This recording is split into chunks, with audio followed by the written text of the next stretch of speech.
Hadis riwayat Muslim, Abu Hurairah juga meriwayatkan Rasulullah SAW bersabda, "Anna imra'atan bakiyah ra'at kalban fi yaumi harrin yatifu bi bi'r qad adla'a lisanahu min al-'atash fanaza'a lahu bimukiha faghafara laha."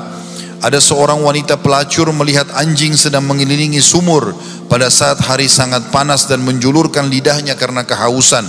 Lalu dia melepaskan sepatunya dan memenuhinya dengan air dan memberi minum anjing tersebut. Maka Allah pun mengampuni dosa zinanya gara-gara itu. Dan ini menandakan luar biasanya bagaimana Allah Subhanahu wa Ta'ala berterima kasih kalau ada seseorang menjaga dan juga memperhatikan hewan-hewan. Ya. Tentu di sini teman-teman, hewan-hewan yang dimaksud adalah hewan yang dalam keadaan genting seperti ini, ya. Dan masuk dalamnya hewan-hewan yang diperintahkan untuk diternak. Kalau hewan-hewan yang dasarnya diperintahkan untuk dibunuh, maka itu tentu keluar daripada hadis ini.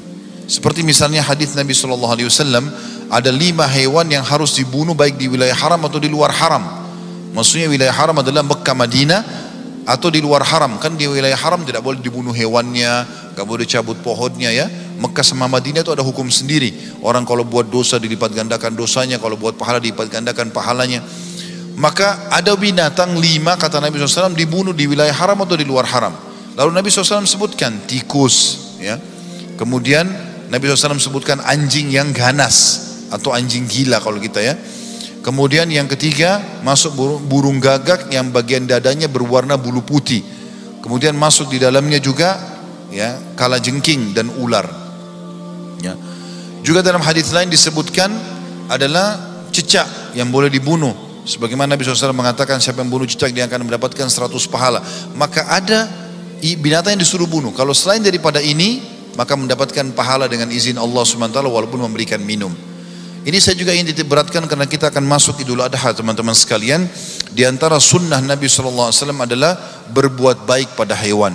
Perhatikan hadis Bukhari. Kata Nabi SAW, Allah memerintahkan kalian berbuat baik dalam segala hal. Enggak terkecuali apapun itu. Semuanya. Kalau kalian harus membunuh, bunuh dengan cara yang baik.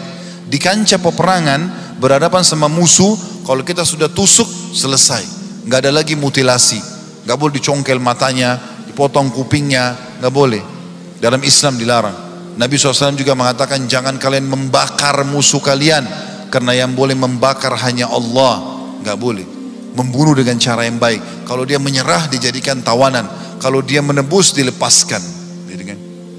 Kemudian kata Nabi SAW, kalau kalian menyembelih, lanjutan hadisnya, maka sembelihlah dengan cara yang baik. Tajamkan pisau kalian dan buatlah sembelihan kalian tenang.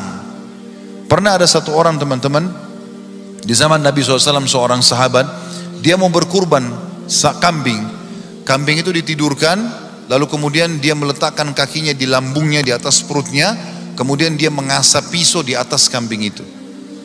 Ya. Ya, dalam hadis ini dikatakan dan kambing itu melihat ke arah pisau itu. Lalu Nabi SAW mengatakan, kenapa kau tidak lakukan sebelumnya? Sebelum ini mestinya, gitu kan? Apakah kau ingin membunuhnya beberapa kali? Juga Umar bin Khattab pernah melihat ada seseorang menyeret domba yang ingin disembelih sampai domba itu teriak-teriak. Maka Umar mengatakan, apa kau ingin membunuhnya beberapa kali? Jadi Islam pun memberikan kita adab dalam masalah ini. Kalau hewan kurban lagi makan, biarkan makan dulu. Kalau hewan itu lagi disembeli, tutup dengan spanduk atau tembok, berpisah dengan teman-temannya yang lain. Karena ini juga berpengaruh nanti pada kualitas dagingnya. Maka ini juga termasuk pahala tersendiri dan bisa mengampuni dosa dengan kita berbuat baik. Jadi memberikan makanan, memberikan minum dan seterusnya, bagian daripada ibadah agama kita.